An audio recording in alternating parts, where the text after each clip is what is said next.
Dulu ini sejarah. Pasca G30 SPKI, ABRI dan umat Islam bersatu melawan komunis. Nah, ABRI ini siapa? RPKAD yang dipimpin oleh Kolonel apa Letkol, Pak? Letkol ya, Letkol Sarwo Edi Wibowo. Nah, sejarah insya Allah akan berulang. RPKAD itu sekarang jadi apa? Kopassus. Insya Allah sejarah akan berulang. Umat Islam dan Kopassus akan bersatu lagi melawan komunis gaya baru. Tanda-tandanya kira-kira mulai nampak enggak? Nampak. Bahkan saya dapat info A1, semua prajurit Kopassus sangat loyal kepada Pak Prabowo. Jadi tanda-tanda itu akan terjadi. Angkatan kelima itu sekarang sudah, dan itu diinformasikan oleh Kabais Mayor Jenderal Sutomo. Sudah, sejarah berulang. Angkatan kelima itu sudah. Bahkan dulu 1 tahun sebelum peristiwa G30 SPKI, DNID apa jargonnya? Saya Pancasila. Bayangkan, Pak. Tidak tahunya PKI. Jadi dulu 1 tahun sebelum pemberontakan G30 SPKI itu DNID, saya pembela Pancasila. Bahkan Subandrio ini orang Probolinggo, itu dia katakan Dewan Jenderal Angkatan Darat akan melakukan kudeta terhadap Presiden Soekarno. Tidak tahunya yang melakukan kudeta bukan Dewan Jenderal, tapi PKI. Jadi Pak, karakter orang PKI itu dulu maling teriak maling. Itu karakternya. Sejarah akan berulang. Kalau dulu muncul Nasakom jilid 1, sekarang muncul Nasakom jilid 2. Sejarah berulang.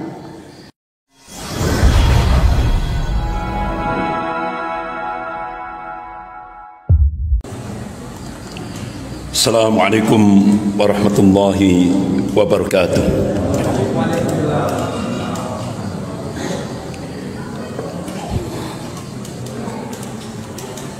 Innal hamdalillah nahmaduhu wa nasta'inuhu wa nastaghfiruh wa na'udzu billahi min shururi anfusina wa min sayyiati a'malina. May yahdihillahu fala mudilla lahu wa may yudlil fala hadiya lahu.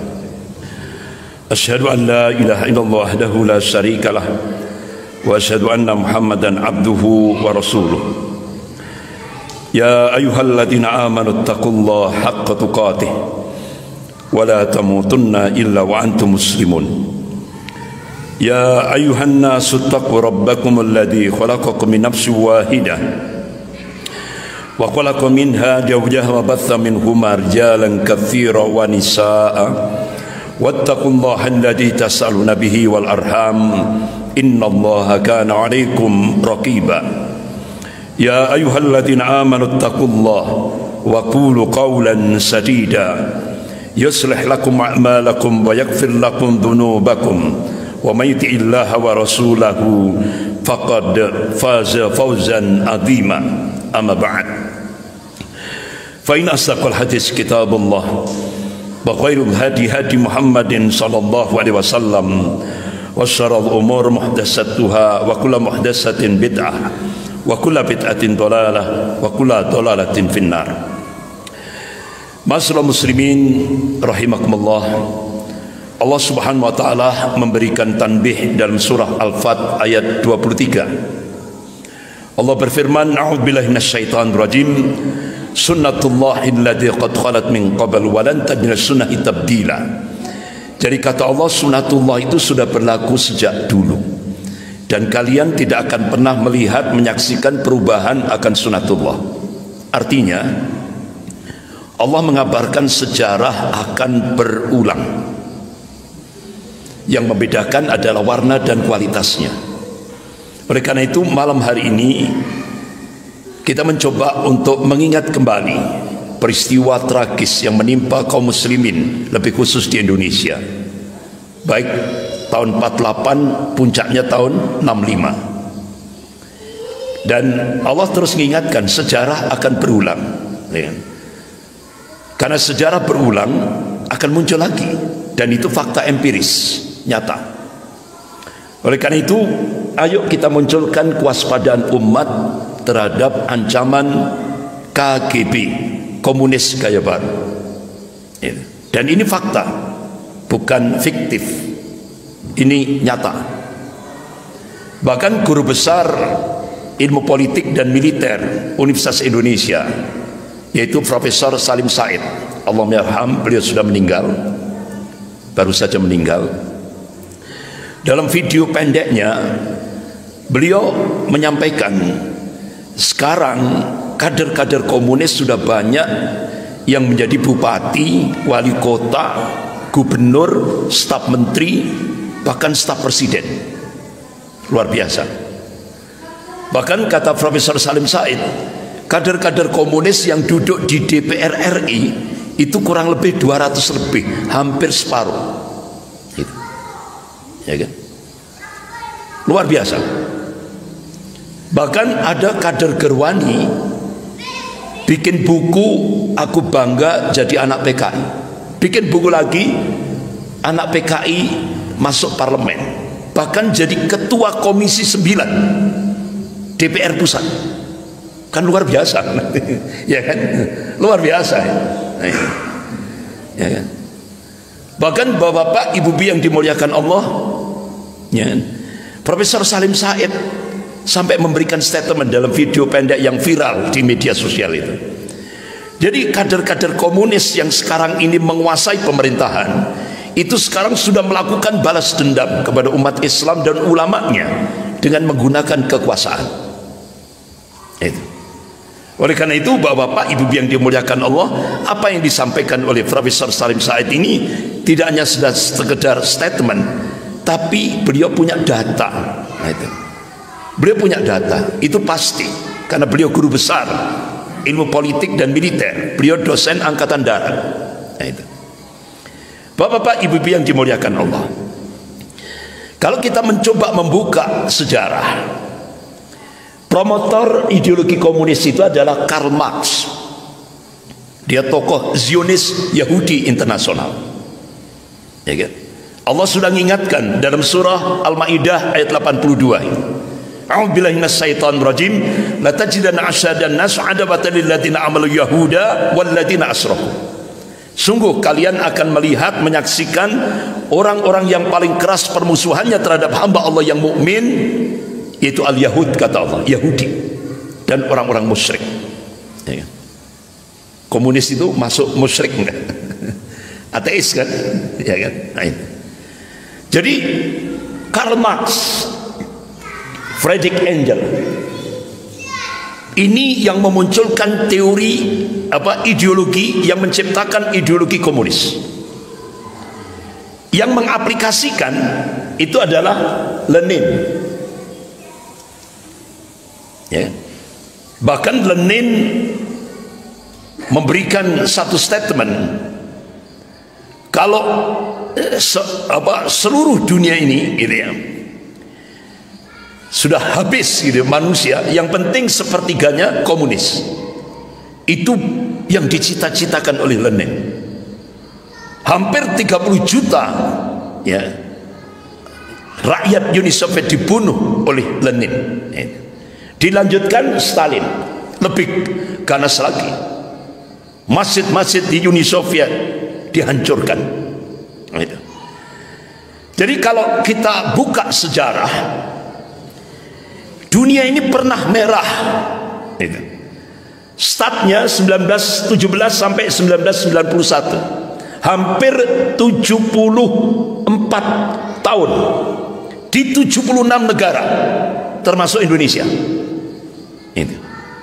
Jadi di dunia ini, seluruh dunia ini pernah merah selama 74 tahun, sejak 1917 sampai 1991 di 76 negara. Berapa yang dibunuh untuk mengamalkan ideologi komunis? Itu dihitung hampir 120 juta manusia. dibunuh selama 74 tahun di 76 negara termasuk Indonesia. Ini. Jadi kalau dihitung rata-rata per tahun untuk mengamalkan ideologi komunis hampir 1.621.621 orang dibunuh. Per bulannya 135.135 orang per bulannya yang dibunuh. Per harinya 4.504 orang yang dibunuh. Ya kan? Per jamnya 187 orang. Per menitnya 3 orang di muka bumi ini dibunuh untuk mengamalkan ideologi komunis. Karena ideologi komunis itu haus darah. Itu. Kemudian per 20 detik itu 1 orang. Jadi sejak 1917 sampai 1991 seluruh dunia ini per detiknya, per 20 detik itu ada 1 orang yang dibunuh. Per 20 detik di muka bumi. Ini sejarah yang tidak bisa dihapus. Jadi seluruh dunia ini pernah merah. Nah, setelah itu, setelah Stalin, dilanjutkan Mao Zedong, Cina. Hampir 50 juta rakyat Cina daratan dibunuh untuk mengamalkan ideologi komunis. Setelah itu dilanjutkan Pol Pot, Kamboja. Hampir 2,5 juta rakyat Kamboja dibunuh untuk mengamalkan ideologi komunis. Oleh karena itu, pasukan elit Kamboja minta bantuan Indonesia untuk melatih pasukan elitnya. Akhirnya diperkenankan. Waktu itu Danjen Kopassusnya Pak Prabowo. Waktu itu. Sehingga akhirnya pasukan elit Kamboja itu dilatih di Kopassus. Tujuannya apa? Untuk menangkap Pol Pot. Alhamdulillah berhasil. Bayangkan di Kamboja itu sampai tulang tengkorak manusia itu ditata seperti piramida, seperti Mesir itu, piramid. Itu ditata. Tengkorak-tengkorak manusia itu di Kamboja. 2,5 juta rakyat Kamboja dibunuh. Kan Bapak Ibu lihat ini, orangnya apa model culunnya apa banyak. Kan nggak ada temperamen orang emosional, enggak. Orangnya tenang, ya kan? Tapi sadis, Pak. Gitu ya. Kira-kira pelongo-pelongo enggak dia ini? Ya. Bapak-bapak, ibu-ibu yang dimuliakan Allah. Kemudian di Indonesia dilanjutkan Muso. Luar biasa ini. Tanggal 18 September 1948, Muso memproklamasikan Republik Uni Soviet Madiun. Sehingga terjadilah peristiwa pembantaian yang sangat biadab yang dilakukan oleh Muso dan Amir Syarifuddin. Gitu. Jadi namanya Islami. Jadi kemarin Ahad kemarin saya diundang di Kediri. Loh, terus saya beritahu, loh Muso itu kelahiran Pagu, Kediri. Ternyata Muso itu lahirnya di Pagu, Kediri. Jadi begitu tak sampaikan, ini kaget kabeh. Ternyata Muso itu orang Kediri, Pagu, Kediri, ya kan?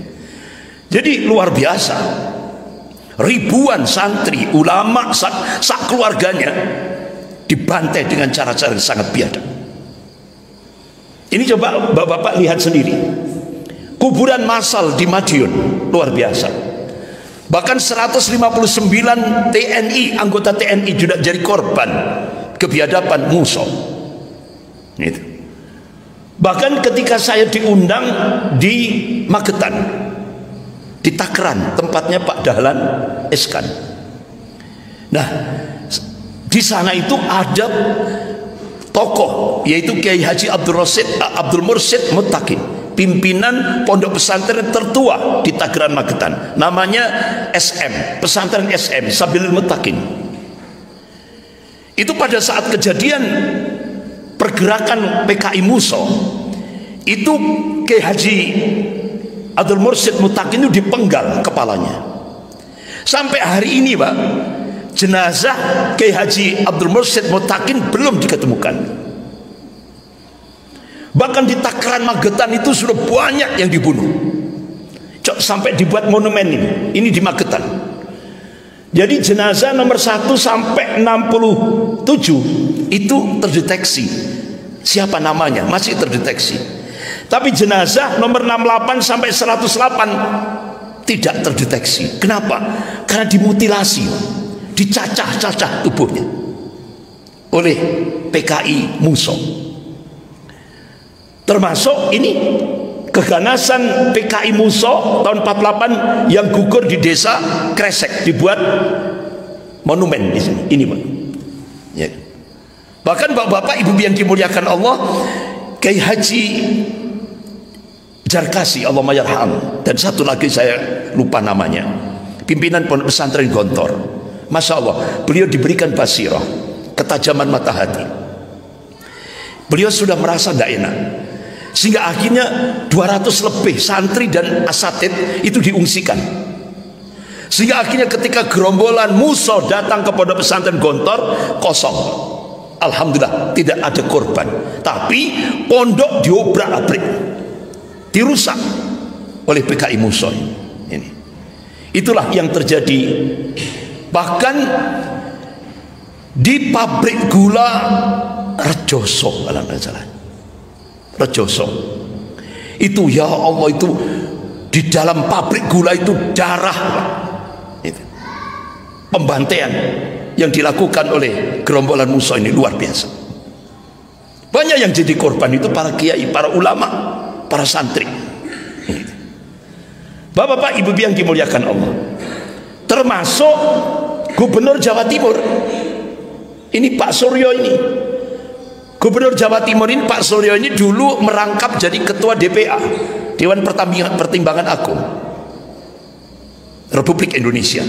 Nah, beliau ditangkap oleh gerombolan PKI Muso, kemudian lehernya ditali, kemudian ditali di belakang mobil, diseret dengan kecepatan tinggi, hampir kurang lebih 10 kilo, sampai beliau meninggal. Jadi jenazah itu, jadi Gubernur Jawa Timur diseret pakai mobil dengan kecepatan tinggi sampai jarak 10 kilo, beliau meninggal. Sampai di pinggiran desa Ngawi dipenggal kepalanya, kemudian dibuang. Itu peristiwa September 48. Jenazah Gubernur Jawa Timur Pak Suryo ini Pak, jenazahnya itu baru bisa ditemukan 1 bulan setelah itu, bulan November 48. Ini jenazahnya Gubernur Jawa Timur. Dan puncaknya peristiwa 65, malam 1 Oktober, 6 jenderal. Salah satu diantaranya yaitu Jenderal Ahmad Yani, yang diabadikan di Malang, yaitu Masjid Jenderal Ahmad Yani. Jadi Jenderal Ahmad Yani ini, sebagaimana kisah yang disampaikan oleh tokoh Gerwani, ya kan? Jadi Jenderal Ahmad Yani ini ditangkap dan diculik, dipukuli, diseret, diludahi, dan dihinakan layaknya binatang. Diseksa dengan banyak tembakan sekujur tubuhnya, diberondong tembakan, dibunuh, dan sebelum dibunuh itu diseksa terlebih dahulu, kemudian diceburkan ke dalam sumur. Jadi kepalanya dulu yang dimasukkan, sehingga akhirnya kepalanya Jenderal Ahmad Yani itu menghantam dasarnya sumur, sehingga bola matanya itu sampai lepas. Kan saking kerasnya hentakan itu. Jadi kepalanya dulu yang dimasukkan ke sumur lubang buaya itu. Inilah peristiwa yang dialami oleh Jenderal Ahmad Yani. Ini, bapak-bapak, ibu-ibu yang dimuliakan Allah. Nah, ini kronologisnya peristiwa itu. Kita mencoba membuka sejarah.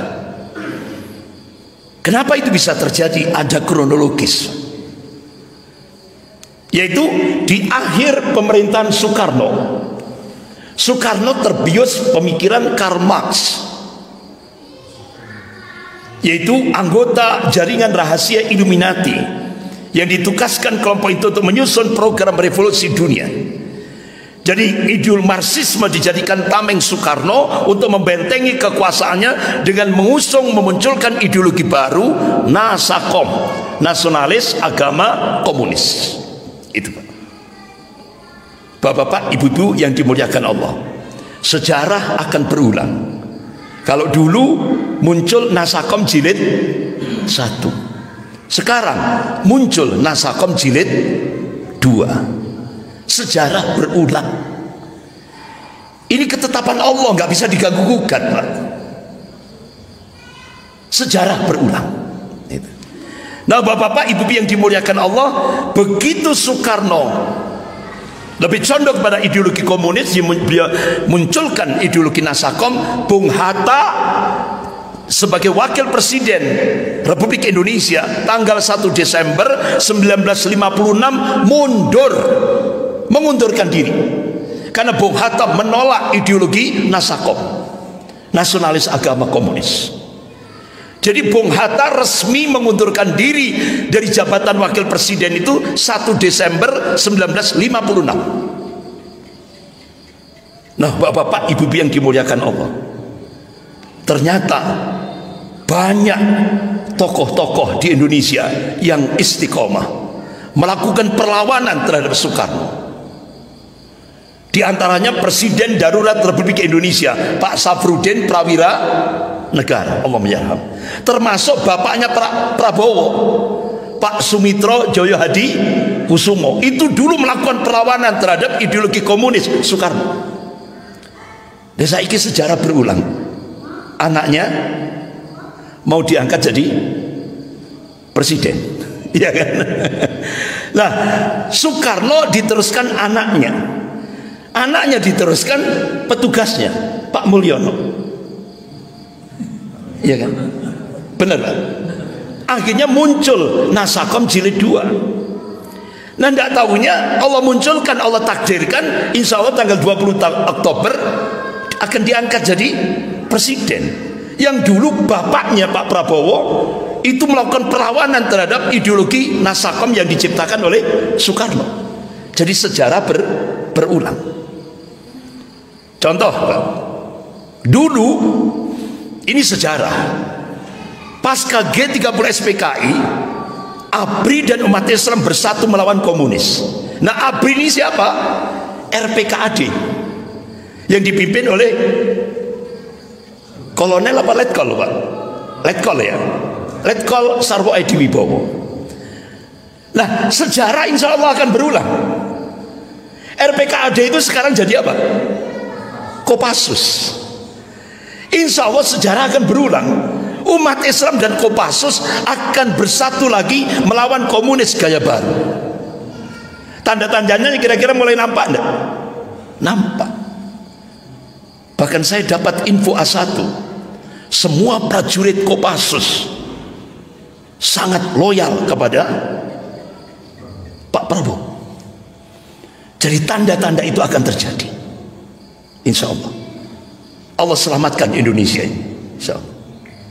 Bapak-bapak, ibu-ibu yang dimuliakan Allah, coba setelah Soekarno memunculkan ideologi Nasakom, yang dijadikan pijakan itu Pancasila 1 Juni,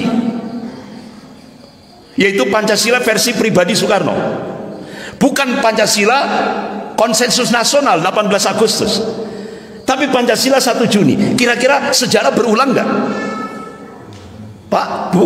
Berulang nggak? Berulang. Pada masa Pak Mulyono yang dijadikan pijakan Pancasila 1 Juni. Sejarah berulang Pak. Ini loh, kita harus kembalikan pada Al-Quran dan hadis, akan ketemu jawabannya, ya kan? Makanya ulama-ulama Ahlus Sunnah wal Jamaah, di antaranya Al-Imam At-Tabari rahimahullah, Ibnu Sa'ad rahimahullah, menjadikan sejarah itu profesi ilmiah. Kenapa? Karena masalah ummah, problematika umat kekinian itu kalau kita kepingin tahu jawabannya, kita disuruh setback, nengok ke belakang, buka sejarah, akan ketemu jawabannya. Itu Pak. Makanya kenapa ulama-ulama ahlus sunnah itu menjadikan sejarah itu profesi ilmiah. Kenapa? Allah sudah tegaskan sejarah akan berulang. Itu yang harus menjadi perhatian kita. Ini Allah sendiri yang ngasih kabar. Nah, bapak-bapak, ibu yang dimuliakan Allah, akhirnya muncullah duet nasional. Begitu Bung Hatta mengundurkan diri resmi dari jabatan wakil presiden 1 Desember 1956, muncul duet nasional, dua duet pemimpin besar revolusi nasional, yaitu Bung Karno dan Ketua Komisi Sentral PKI DN Aidit ini. Dan DN Aidit minta kepada Presiden Soekarno agar 15 juta petani dan buruh dipersenjatai. Itu yang sering disebut dengan angkatan kelima. Nah, kira-kira Pak, sejarah berulang nggak sekarang? Berulang. Angkatan kelima itu sekarang sudah, dan itu diinformasikan oleh Kabais Mayor Jenderal Sutomo. Sudah, sejarah berulang. Angkatan kelima itu sudah. Bahkan dulu 1 tahun sebelum peristiwa G30 SPKI, DN Aidit apa jargonnya? Saya Pancasila. Bayangkan Pak. Enggak tahunya PKI. Jadi dulu 1 tahun sebelum pemberontakan G30 SPKI itu DN Aidit, saya pembela Pancasila. Bahkan Subandrio ini orang Probolinggo, itu dia katakan Dewan Jenderal Angkatan Darat akan melakukan kudeta terhadap Presiden Soekarno. Tidak tahunya yang melakukan kudeta bukan Dewan Jenderal, tapi PKI. Jadi Pak, karakter orang PKI itu dulu maling teriak maling. Itu karakternya. Itu sejarah berulang. Makanya sampai siapa itu namanya Pak Tito di media sosial itu kan kan Pak, fotonya digandengkan dengan DN Aidit. Pak Tito marah itu. Marah ini. Karena apa?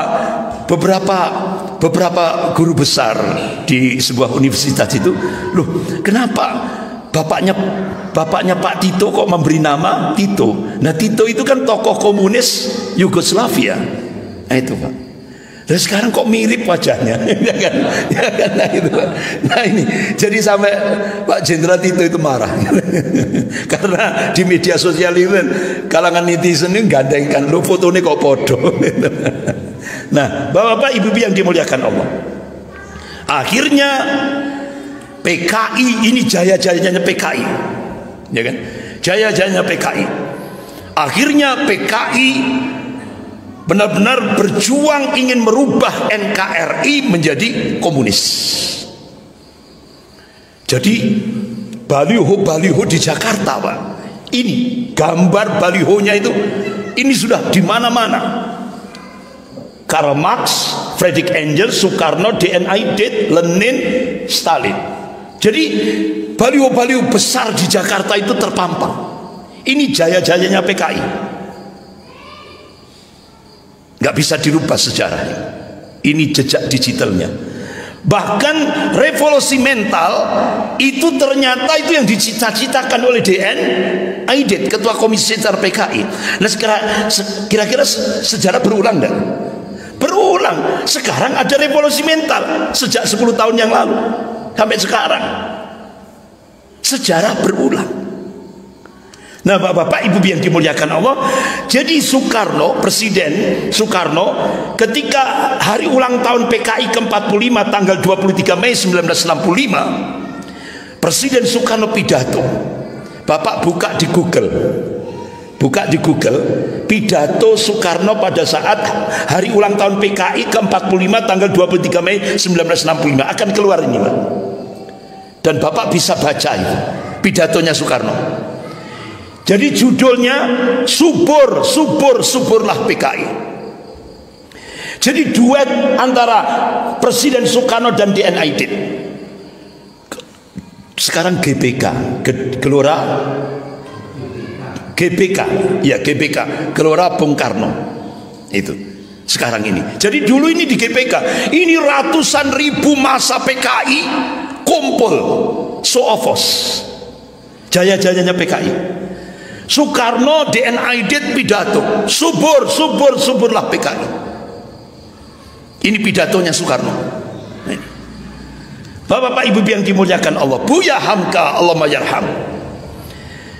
Masya Allah, 10 tahun sebelum kejadian peristiwa G30 SPKI, Buya Hamka sudah memberikan warning, peringatan. Wahai umat Islam, hati-hati terhadap bahaya komunis. Ternyata umat Islam di Indonesia tidak merespon. Jadi ulama sudah diberikan basirah, ketajaman mata hati, memberikan peringatan, hati-hati, waspada komunis.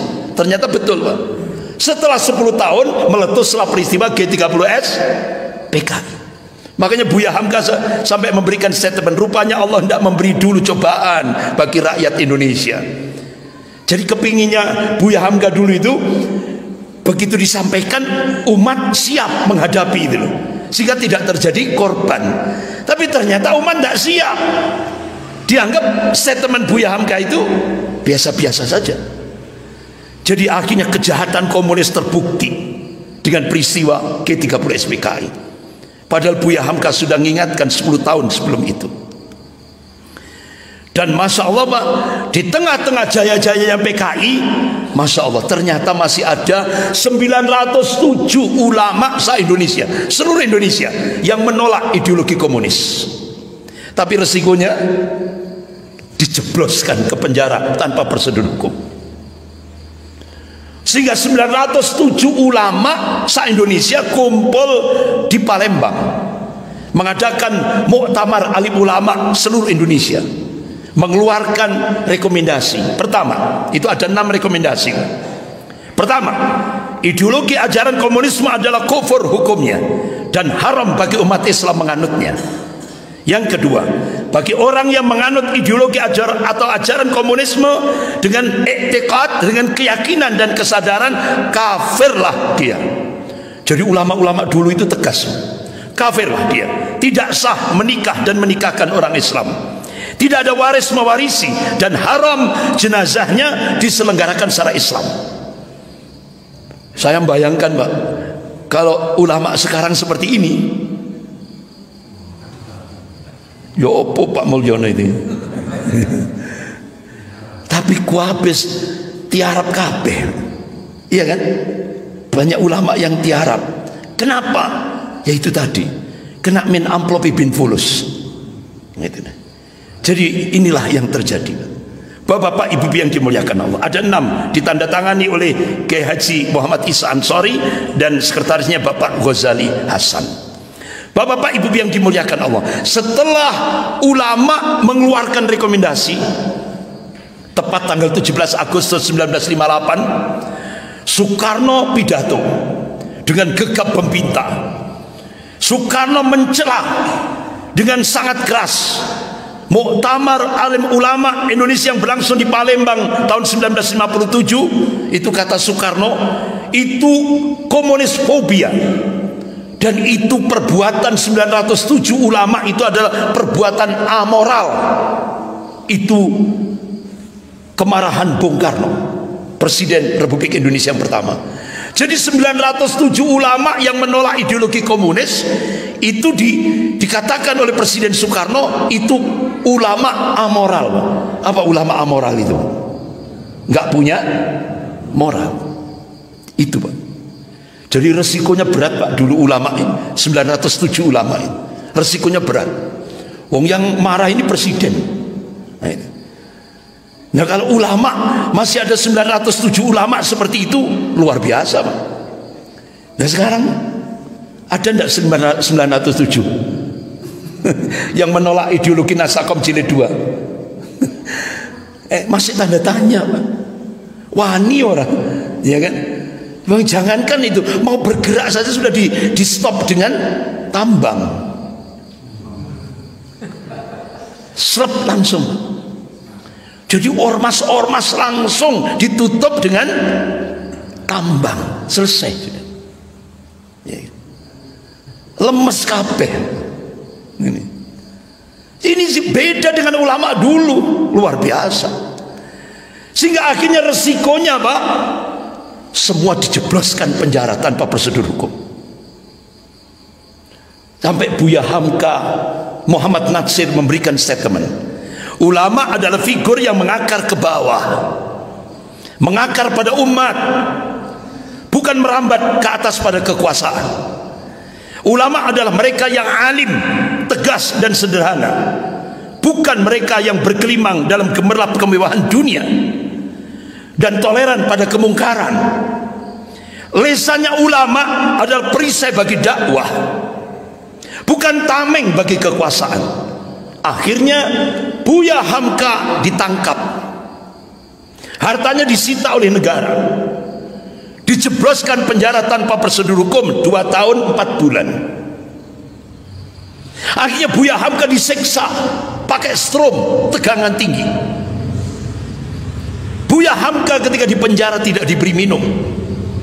Masya Allah, untuk mempertahankan hidup, Buya Hamka sampai meminum air kencingnya sendiri untuk mempertahankan hidup. Tapi Masya Allah, 2 tahun 4 bulan beliau mengambil hikmah. Apa? Alhamdulillah, Allah mudahkan Buya Hamka untuk menuntaskan penulisan tafsir Al-Azhar 30 juz. Itu hikmahnya, 2 tahun 4 bulan. Sehingga akhirnya ketika masa tahanan hampir berakhir, Buya Hamka ingin menemui Presiden Soekarno. Untuk apa? Memberi maaf terlebih dahulu. Karena itu akhlak seorang ulama. Bukan minta maaf loh Pak, memberi maaf terlebih dahulu. Ternyata cita-cita Buya Hamka kandas, tidak terrealisir. Kenapa? Tiba-tiba ajudan Presiden Soekarno datang ke penjaranya Buya Hamka, nyerahkan secari kertas.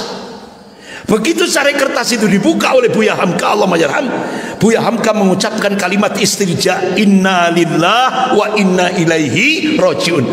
Bung Karno, Presiden pertama Republik Indonesia, meninggal. Nah, di bawah itu tulisan Soekarno minta kepada Buya Hamka untuk menjadi imam sholat jenazah Presiden pertama Republik Indonesia. Kira-kira mau enggak Buya Hamka? Masya Allah Pak, sampai hari ini fotonya masih tersimpan di Kesekretariatan Negara Republik Indonesia. Jadi Buya Hamka menjadi imam sholat jenazah Presiden pertama Republik Indonesia. Artinya apa? Soekarno merasa bersalah telah berbuat zalim kepada ulama. Ternyata tidak hanya Buya Hamka, Muhammad Natsir, arsitek pencetus NKRI, Perdana Menteri Republik Indonesia pertama. Beliau pidato di parlemen 3 April 1950 yang sering disebut dengan mosi integral Natsir. Akhirnya 17 Agustus 1950 Indonesia memproklamasikan dari Republik Indonesia Serikat menjadi NKRI, Negara Kesatuan Republik Indonesia. Itu jasanya Muhammad Natsir. Tapi Bapak Muhammad Natsir menolak ideologi komunis, langsung Pak dijebloskan ke penjara tanpa prosedur hukum. Berapa? 4 tahun penjara. Di mana? Di tahanan militer Batu, Malang. Makanya Pak, Bapak Ibu kalau ke sebelum alun-alun Batu, kanan jalan itu sebelum rumah makan Mesir, itu kan ada Masjid At-Taqwa. Nah, itu diresmikan oleh Pak Natsir tahun 1967 saat beliau ditahan di tahanan militer Batu. Itu sejarah luar biasa. Tapi Masya Allah, Pak Natsir tetap tenang, ya kan? Beliau tidak dendam sampai pada saat Orde Baru. Masya Allah Pak, pada saat Orde Baru Indonesia terkena krisis ekonomi. Masya Allah, Pak Natsir bikin surat salembar ditujukan kepada Perdana Menteri Jepang agar Jepang membantu Indonesia. Akhirnya apa Bu? Bapak-bapak, ibu-ibu, Jepang langsung membantu Pak Harto untuk mengatasi krisis ekonomi. Itulah Pak. Jadi Pak istilahnya tokoh itu masih tulisannya masih dianggap oleh Perdana Menteri Jepang. Sehingga ketika Pak Natsir meninggal tahun 93, Perdana Menteri Jepang memberikan statement, kematian Bapak Muhammad Natsir lebih dahsyat daripada bom